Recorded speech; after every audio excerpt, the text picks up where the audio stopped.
fellow nerds. Welcome back. The Invincible vs. Beta was live last weekend, and I recorded matches with Mark, Robot, and Battle Beast. As of right now, the full game's release is just over 2 weeks away. So let's watch these matches and talk some Invincible versus.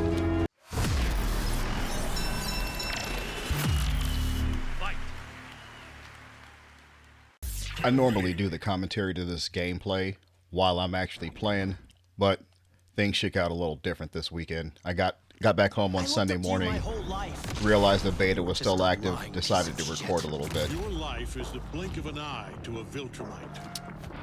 You barely know me. Man, talking some of that lore trash right there. Some stuff that they actually said in the show. As you can see, the game is very tag based. You know, it's got this active tag system that allows you to start a combo. Oh no, did he catch both characters? Okay, so I called out Robot while I was using Mark, and Omni-Man attacked both of them. Usually that does double damage on the assist character, or there's some other penalty. Nice little combo right there. That Omni clap is something. So Mark is pretty good. I'm not typically playing a rushdown character. Y'all know I tend to pick the bad guys in games. Mark is one of my favorite comic characters, so he gets some time on the roster, at least in the beta. We'll see when the actual game comes out. Robot was a character I knew I was going to be playing as soon as I saw his trailer. Launched a trailer with him and Monster Girl in it, and the hidden missiles, the dive kick. After all these L's I've taken to Kung Lao players over the years, let me get some dive kick action in. Woo! Little hypeness there, huh? You know, a little excitement with the tag action. In my opinion, Invincible in a tag game mixes very well as far as fighting goes. You got a bunch of characters that can fly, a bunch of characters that talk trash and have these larger-than-life personalities. I don't think it would work as well in a 2D game, 2D fighter. And plus, watch out, how is Rex spending so much time in there? He can't fly. I do think that it is a popular IP to have a game made after right now, because Invincible's hot. You know, I think that they got like it's either season 4 or 5 that's live right now. There's actually a new episode dropping tonight, I think. And so it being a popular show and a decent fighting game hopefully will carry it for a while. But it's hard. You know, it's hard for these games to get any traction with your Street Fighters, your Tekkens, and your Mortal Kombats out there. You know, those are the big 3 fighting games, and everything else is kind of, you know, I think Guilty Gear Strive has done well for itself for a while, but this being made by the same people that make Killer Instinct, which are legitimate fighting game developers. Killer Instinct has been hot for a while. Now they're trying their hand at this, a tag game. I'm curious to see how it turns out. The beta itself, I mean, it wasn't bad. They gave us 10 out of the 18 playable characters. We got a training mode, which not all fighting games do a training mode in a beta, but it allowed me to do a little experimentation with the synergy of this team. So I've got Mark, Robot, and Battle Beast. You know, of course, Battle Beast has range. He has armor. He has an 8-frame light attack. He's got a hard knockdown on his ground throw. I think it gives you like 2 seconds. It's like a 2 Mississippi once they hit the ground, and you can call some missiles with Robot in, and then pressure strike throw and wake up. I'm going to have to see if I can dash or something over them while they're on the ground, and maybe create a mix-up opportunity, because Battle Beast is definitely going to have some he's going to have a spot on either the first team or the second team once the actual game comes out. Oh man, did he catch me with that? Okay. You see that little backhand of Battle Beast is his little backhand jab is 8 frames. Oh man, I'm getting rushed down by Rex. It's Battle Beast.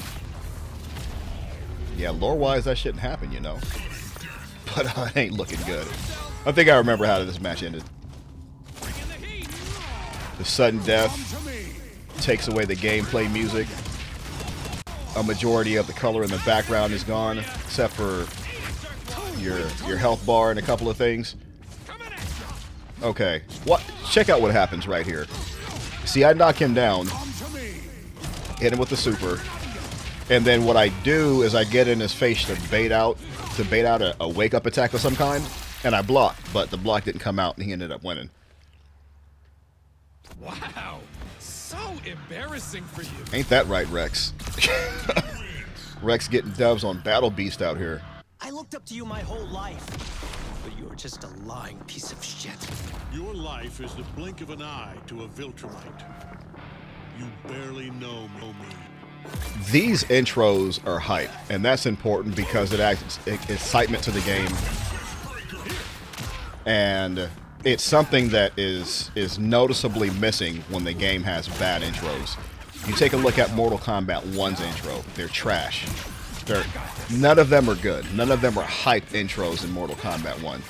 Now, their previous game, Mortal Kombat 11, and the game before that, Injustice 2, had excellent intros. You know, top tier intros in my opinion. Are these intros as good as that? You know, almost. You know, it shows the character's personality. Even characters that don't interact with each other in the comic or in the show have customized intros in this. Boy, them hitting missiles from Robot or something else. See how you can control space really well with that forward special attack? I don't know that he does a lot of damage, but I think Robot has a lot of utility. A lot of his normal attacks are far-reaching, and he doesn't expose a hitbox on himself, or a hurtbox on himself, rather. Stop this. Get some, Battle Beast. I know there's like a content creator mode you can put it on so that there's not all that blood and guts, but like I said, I wasn't really prepared. I was kind of shocked when I turned it on and I saw that the beta was still active. And I hadn't had the chance to record anything. I played the night before, got destroyed by a couple of bulletproof players, a couple of Omni-Men. Came back the next day with a little bit more experience and recorded some decent gameplay. We're all just throwing stuff at the wall to see what sticks. All of the combos you practice during the beta, you know, maybe they come out 70% of the time, maybe less than that. You see that jumping down heavy that Battle Beast has is similar to Hager's jumping down heavy in Marvel vs. Capcom 3. It's a pretty dominant air attack. Boy, you got to watch out for those missiles. But Battle Beast is super at everybody. Oh no. Wow, he caught the assist character with the super while the main character was blocking. Okay, was that a snapback? I don't know. I'm getting old, y'all. You know, I gotta actually focus to pay attention to these things now. It used to be a fighting game would drop. I'd have 2 mains by the end of the day. Shoot, that might take some time now just to get the muscle memory down. This game is simple, though. This game is one of the easiest fighting games I've played in a long time. So I don't anticipate, you know, this being a hard game to get started in. I mean, if you wanted to get started playing a fighting game because of the easy mechanics, this would probably be one of the least intimidating fighting games out there. Looks like X exploded. Oh. You see how he worked his name in the trash talk? Tula, Battle Beast, and Omni-Man. They got Omni-Man in his coalition of planet skin.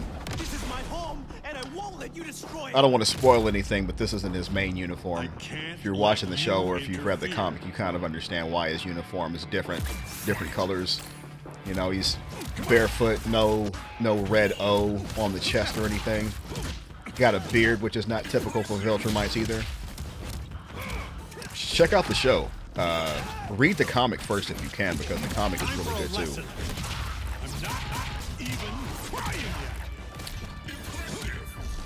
I'll have to check Omni-Man's frame data he might have some plus frames that gives him a little bit of dirt.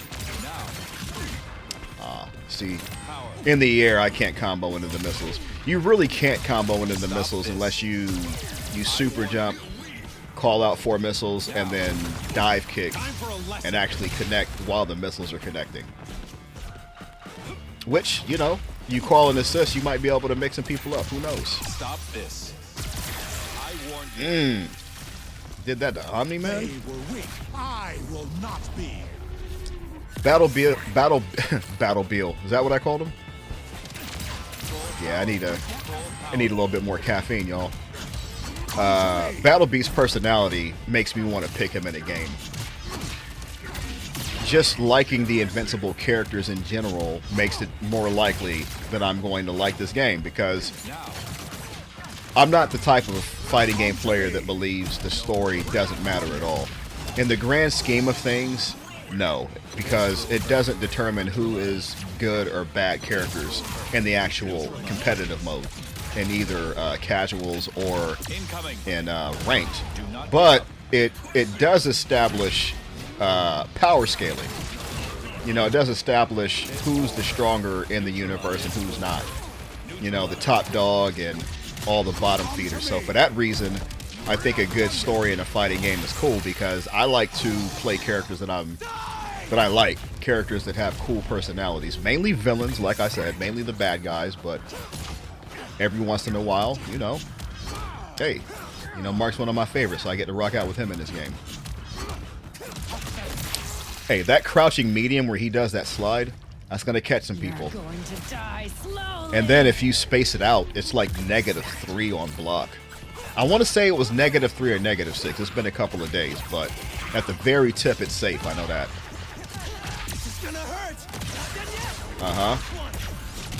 Battle Beast.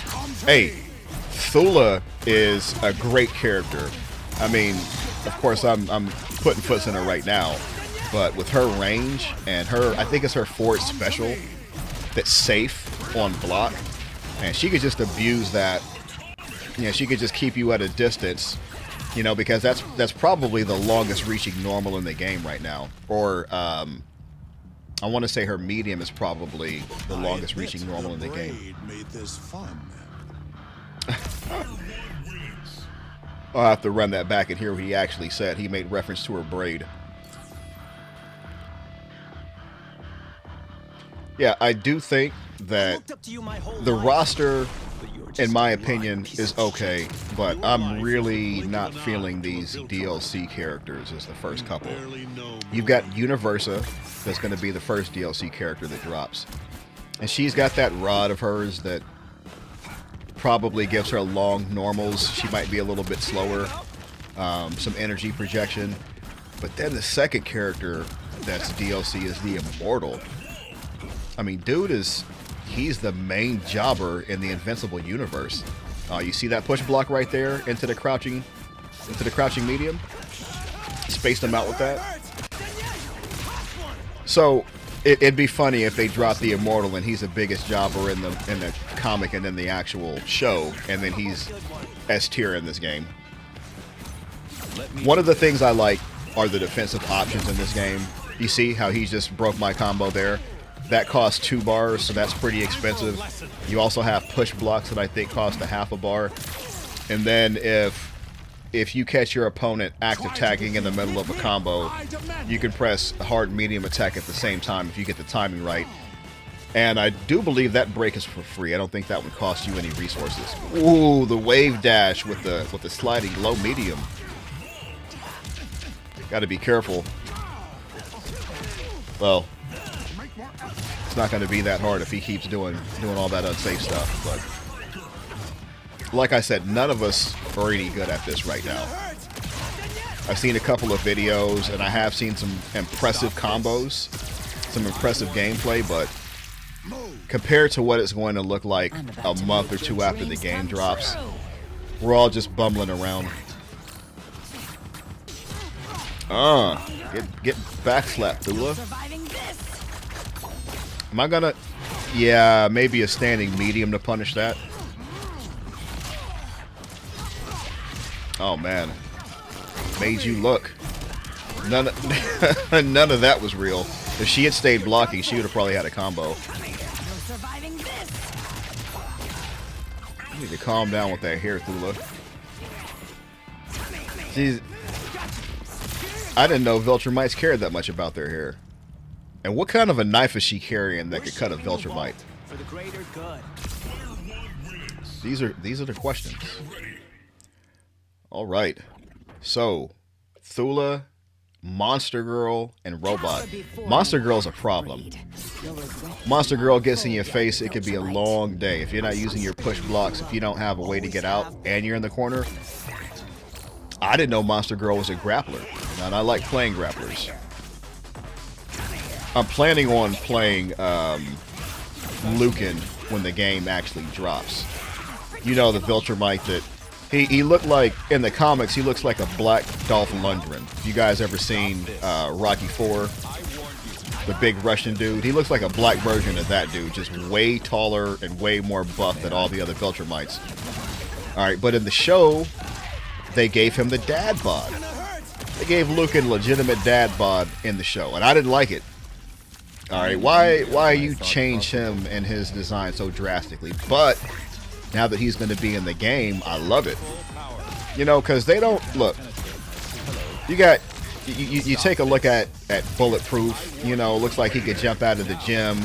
Dude probably works out 3 times a day.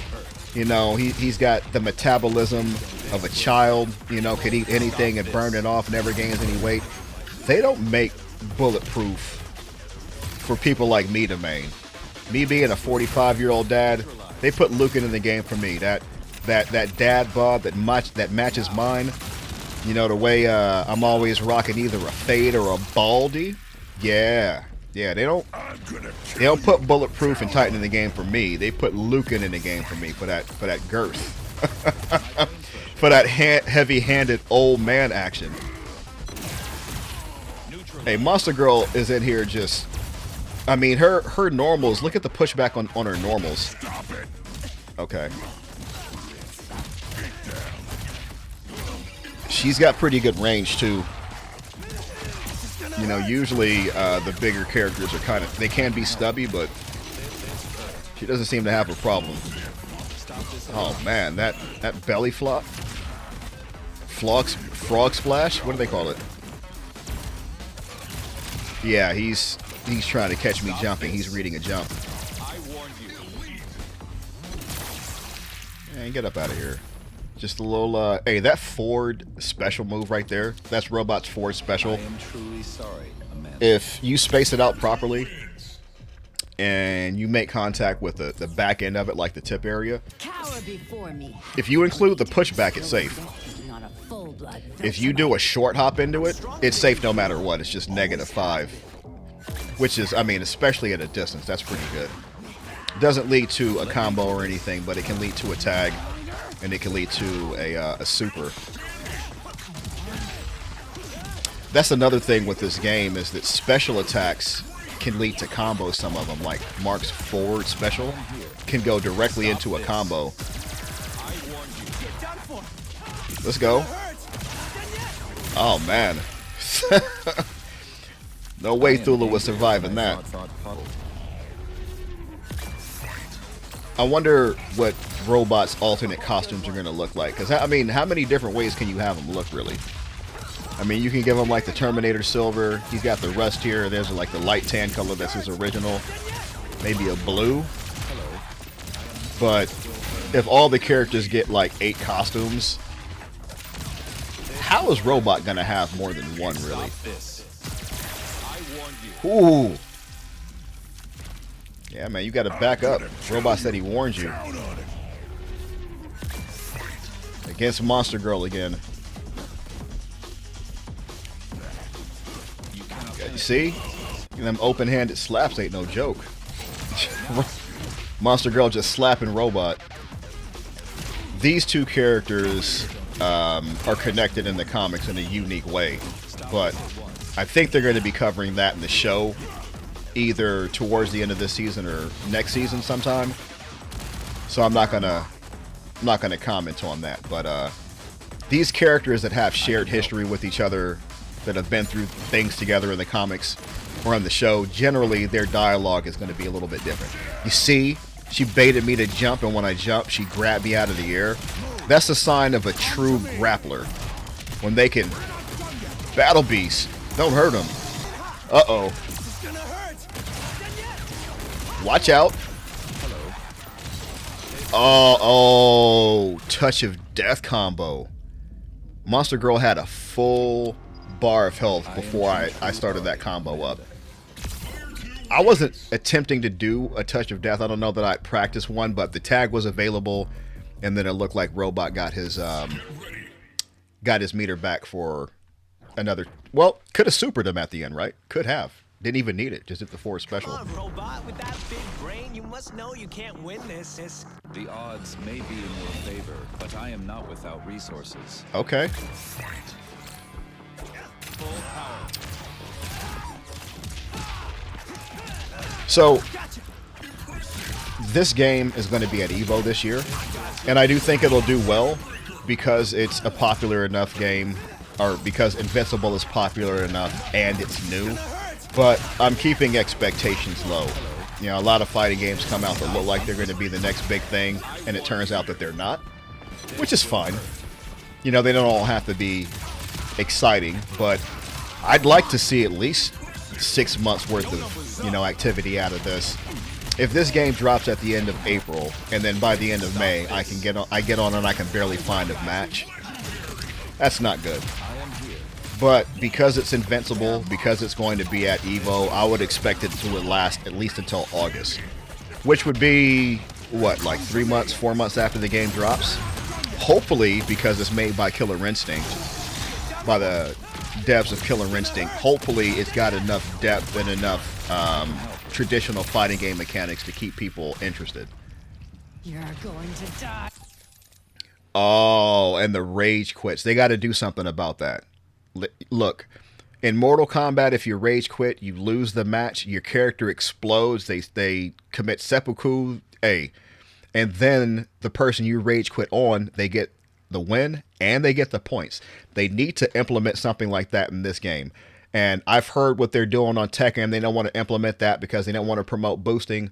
Like, look, you can't be having us on here playing set for 10 minutes and then you get the final hit in and the dude just decides he's going to back out and you don't get points for it or nothing. You just keep it pushing. Sometimes it actually ends your streak, which reduces the amount of points that you can get. So they've got to slap people on the hands for that. You know, all this rage quitting is getting out of control. People are scared of losing. They're feeling sorry for themselves. They don't want to lose. But that will be the end of this video.